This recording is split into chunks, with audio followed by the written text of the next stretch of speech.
ഇതാര് രമ്യോ? എന്താ അവിടെ ജോലിക്ക് പോണോ? നിങ്ങൾ എന്നെ കണ്ടിട്ട് ഓടിയാന്ന് എനിക്ക് മനസ്സിലായിട്ടോ. അയ്യോ എന്റെ ഒരു രമ്യ ഞാൻ കണ്ടിട്ടില്ല കേട്ടോ, വെറുതെ പറയല്ലേ. എന്താണ് കലശേട്ടത്? എന്റെ വീടിന്റെ പണി എപ്പോഴും തീർത്തിരുന്നേ. നമുക്ക് തീർക്കാലോ, ഞാൻ ഇവിടെ തന്നെ അല്ലേ. എപ്പ തീർക്കാത്? നിങ്ങൾ ഈ കരാറിപ്പിച്ചിട്ട് എത്ര ദിവസമായി? കഴിഞ്ഞ മാസം തീർത്തരാന്നല്ലേ പറഞ്ഞേ? എന്റെ പൊന്നു രമ്യ, നമുക്ക് ഈ മാസം തീർക്കാം, പണിക്കാരെ കിട്ടണ്ടേ, അതാ. ദേ കലേശേട്ടാ, ഈ പെൺകുട്ടികൾ മാത്രമുള്ള വീട്ടില് മൂത്ത കുട്ടിയുടെ അവസ്ഥ എന്താന്ന് പറഞ്ഞാൽ നിങ്ങക്ക് മനസ്സിലാവില്ല. ആ കുടുംബത്തിന്റെ ഭാരം മൊത്തം അവക്ക, അതായത് എനിക്കാ. എനിക്കറിയാലോ. എന്തറിയാലോന്ന്? ഈ വീട് പണി കഴിഞ്ഞിട്ട് വേണം എന്റെ കല്യാണം നടത്താൻ.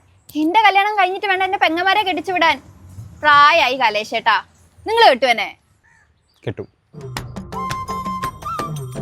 കേട്ടാലോ? അയ്യടാ,